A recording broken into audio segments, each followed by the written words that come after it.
Jara jirtu hordoftoota keenya warroonni chaanala kanaaf haarawaa taatan sabskiraayib gochuun maatii keenya ta'a isin hin jenna. Har'amee waa'ee dhukkuba gara kaasaa yookiin koleeraa kan dubbise irraa gurra isin buusuu barbaade. Gara kaasaan dhukkuboota lubbuu ijoollee umurii 5 gadii dabarsuudhaan qooda guddaa fudhatan keessaa isa tokko. Gara kaasaa kan jennu bobbaa qal'aa guyyatti yeroo 3 fi sanaa ol deddeebi'anii taa'u yookiin haala nama sanaaf baramaa hin taaneen olitti irra deddeebi'ee yoo nama teessisuudha jechuudha. Gara kaasaan keessattuu ijoollee xixiqqoo irratti yeroo hedduu ni mul'ata. Dhukkubni gara kaasaa guyyoota muraasa keessatti nama dhiisuu kan danda'u yoo ta'u yeroo dheeraadhaaf nama irra turus ni mala. Keessattuu ijoollee hir'ina nyaataa qaban, namoota dandeettiin dhukkuba ofirraa ittisuu qaama isaanii gadi bu'aa ta'e, akkasumas warroota dhukkuba HIV AIDSdhaan qabaman irratti daran cimuu fi lubbuus galaafachuu danda'a jedha odeeffannoon kuni.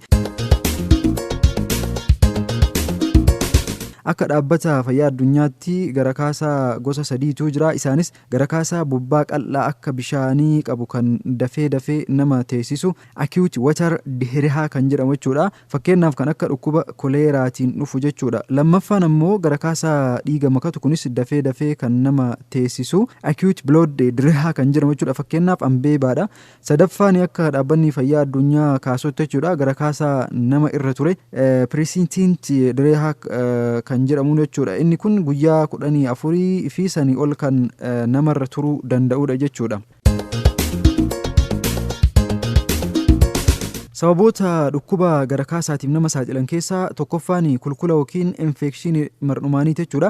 Jarmiiwwan akka baakteeriyaa, vaayirasii fi maxxantoota yookiin paarasaayitiin garaagaraa kulkula mar'umaanii fiduu danda'u. Kun ammoo bifa gara kaasaatiin nama irratti mul'achuu danda'a. Yeroo baay'ee bishaan qulqulluu dhuguu dhabuudhaanis akkasumas mana fincaanii erga fayyadamne booda harka keenya seeraan osoo hin qulqulleessin nyaata qopheessuu yookiin nyaachuu yoo jalqabne nyaanni keenya akka faalamu godha. Haaluma kanaan sochii harka gara afaanii godhamuun dhibee kanaaf saaxilamna jechuudha. Lammaffaan ammoo hir'ina nyaataati. Daa'imman hir'ina nyaataa qaban dhukkuba gara kaasaaf saaxilamuudha salphumatti. Gama birootiin dhukkubni gara kaasaa nyaanni seeraan akka hin xuuxamne waan godhuuf hir'ina nyaataa fiduu yookiin jabeessuu danda'a. Kanaafuu daa'imman hir'ina nyaataa qaban irratti gara kaasaan xaxaalee cimaa qaqqabsiisuu akka danda'uudha jechuudha. Inni biraa dhukkuba HIV AIDSdhaan qabamuudha. Namni dhukkuba HIV AIDSiin qabame sababoota garaagaraatiin gara kaasaa yeroo dheeraaf turuu danda'u ni hubama jechuudha. Inni biroo keessattuu sababoota dhukkuba gara kaasaaf nama saaxilan keessaa dhukkuba biroo. Gara kaasaan mallattoo dhukkuboota biroo mar'umaaniin ala ta'anis ta'uu danda'a. Fakkeenyaaf namni dhukkuba ujummoo fincaanii, kulkula gidduu gurraa, taayifoodii fi kan kana fakkaatan qabu gara kaasaan isa mudachuu danda'a. Kan biraa ammoo nyaata summaa'ee nyaachuudha. Nyaata summaa'ee nyaachuudhaanis dhufuu ni mala gara kaasaan. Qorichoota fayyadamuudhaanis sababoota dhukkuba gara kaasaa nama saaxilaman keessaa isa tokko. Qorichoonni tokko kan dhukkuba biroo yaaluudhaaf ajajaman gara kaasaa fiduu danda'u. Fakkeenyaaf kan gogiinsa garaatiif ajajame jedha odeeffannoon kun. Ittisa dhukkuba gara kaasaa walqabatee qulqullina bishaan dhugaatii fi nyaataa eeggachuu, kunis yeroo hunda erga mana fincaanii fayyadamne booda soorata qopheessuu keenyaan dura akkasumas yeroo nyaata nyaachuuf jennu harka keenya sirriitti dhiqachuun nurraa eegama. Hanga danda'ameen nyaata madaalamaa nyaachuu.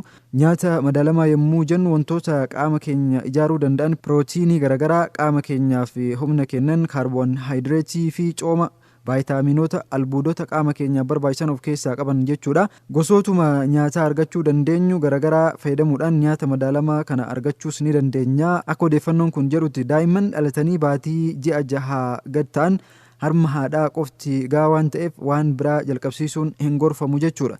Yaala dhukkuba gara kaasaatiin walqabatee ammoo dhukkubni gara kaasaa nama irra yoo ture dhangala'aan qaama keenya keessa jiru akka hir'atu kan godhuu fi hir'ina nyaataas kan fidu waan ta'eef humna namaa dadhabsiisaa deemuu danda'a. Keessattuu ijoollee irratti xiyyeeffannaan yoo hin argatin hubaatii guddaa fiduu danda'a, lubbuu balleessuu danda'a jechuudha. Kanaaf bishaan ashaboodhaan bulbulame yeroo yeroodhaan kennuun barbaachisaadha. Akkasumallee nyaatas dafanii kennuufiin barbaachisaadha. Daa'imman gara kaasaan isaan mudate jalqaba irratti fedhiin isaanii bishaan dhuguuf qaban ol ka'uu danda'a yookiin harma hodhuudhaaf qabanis ni dabala. Haa ta'u malee gara kaasaan irra turuudhaan dhangala'aan qaama isaanii keessa jiru garmalee yoo gadi bu'e harma hodhuu dadhabu jechuudha. Akkasumallee fedhiin bishaan dhuguudhaaf nyaata nyaachuudhaaf qaban baay'ee hir'ata.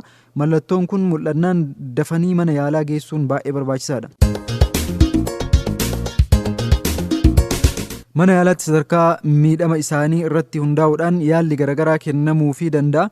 Daa'imman miidhamni baay'een irra hin geenye dhangala'aa afaaniin fudhatamu oral rehabilitation solution fi zinqii afaaniin kennamu fudhachuudhaan gara kaasaan irraa dhaabachuu danda'a. Akka carraa baay'ee miidhaman yoo ta'e karaa hidda dhiigaatiin akka fudhatan ni godhama. Kana malees sababni dhukkuba gara kaasaa qorannoodhaan erga adda bahee booda qorsi dabalataa ni ajajamaaf jechuudha. Walumaa galatti dhukkubni gara kaasaa yaala salphaadhaan guyyoota muraasa keessatti nama dhiisuu kan danda'u yoo ta'u, cimaa kan deemuuf yeroo dheeraa namarra turuu taanaan dhaabbata fayyaa deemanii yaalamuun barbaachisaadha. Hunda caalaa maloota ittisa isaa seeraan hojiirra oolchuudhaan dhukkuba kanarraa of eeguun waan danda'amuuf hubannoo kana qabaachuun murteessaadha jedha odeeffannoon arganne caqastoota keenya.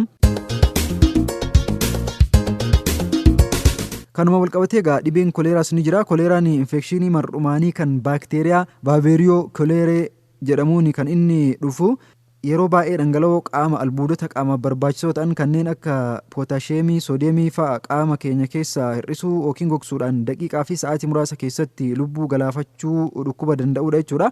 Garaagarummaan gara kaasaa fi koleeraa kana.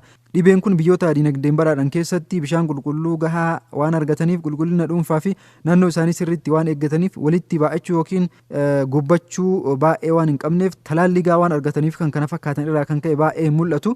Biyyoota guddataa jiranii fi guddina duubatti hafaa keessatti garuu sababa hanqinnoota armaan olitti eerame kanarraa kan ka'e baay'ee mul'ata dhukkubni kun.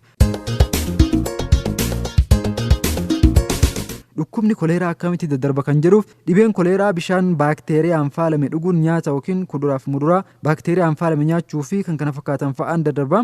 Namoonni nyaata yookiin bishaan faalame waliin sooratan carraan isaan waliin dhukkuba kanaan miidhamullee akka jirudha jechuudha. Sababoota nama saaxilan dhukkuba koleeraatiif odeeffannoon kun kan lafa kaa'ee jiru hanqina bishaan dhugaatii qulqulluu, qulqullina naannoo fi dhuunfaa eeguu dhabuu, mana fincaanii qotachuun itti fayyadamuu dhabuu, alatti yookiin dirreetti bobba'aa bahuu, hedduminaan yookiin walitti baay'atanii iddoo tokko jiraachuu, hanqina nyaataa, luqqa'uu garaachaa yookiin mar'umaanii, qorsa yookiin qorichoota aasidii garaachaa keenya maddisiisan xiqqeessan kan akka ibuprofen kan jedhamu jechuudha. Fi kan kana fakkaatan simitiidii kan illee jira, simitaayidiin kan jedhamu fa'a fudhachuu.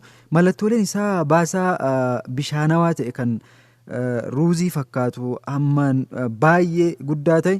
Mallattoo isa duraati ol guuraa fi haqqee ol nama deebisuu, waraansa garaa yookiin dhukkubbii garaa fi mallattoolee sababa hir'achuu dhangala'aa qaama keenyaatiin dhufan fa'aadha. Garmalee dheebochuu, gogiinsa afaanii, hidhiif laagaa, ija namaa keessatti dhoqqachuu, akkasuma garmalee dadhabuu fi hir'achuu ulfaatina qaamaa fa'a jechuudha. Si'aayinnaa fi dammaqiinsa sammuu keenyaa hir'achuullee akka danda'udha. Baay'ee xiqqaachuu, fincaaniillee akka jiru, dadhabbii qaamaa, miirri dadhabbii namatti dhagamuullee akka jirudha mallattoon dhukkuba koleeraa. Ittisa isaatii wal qabatee ittisni isaa bishaan qulqulluu fi jarmii garaagaraa irraa bilisa ta'e dhuguu, harka keenya saamunaadhaan sirriitti dhiqachuu, qulqullina dhuunfaaf naannoo eeguu, mana fincaanii qotachuun seeraan itti fayyadamuu, nyaata akka kuduraan muduraa nyaachuun dura sirriitti bilcheessuun baay'ee barbaachisaadha yookiin dhiquu jechuudha. Yaala isaatii wal qabatee yeroo mallattoolee armaa olitti eeraman mul'atan yeroodhaan gara mana yaalaa deemuu qofa barbaachisaani kan jiru jechuudha. Akka waliigalaatti egaa dhukkuba gara kaasaa fi koleeraa garaagarummaan isaa maal akka ta'e hubattanii jirtu. Warroonni chaanaala kanaaf haarawaa taatan sabiskiraayib gochuun maatii keenya ta'a isiniin jenna. Dhimmoota kanaaf kan kana fakkaatan waan isin barsiisuu yeroo biraas isin biraan geenna kan dubbisne irraa kanarraa kana egaa kitaaba furtuu fayyaaf jedhu kan Dr. Caalaa Didhaa, Dr. Shaaroo Dassaalanyii fi Dr. Haaromsaa Zarihuun barraa'e irraa hubeeffachuudhaan isin biraan gahe yeroo gaarii.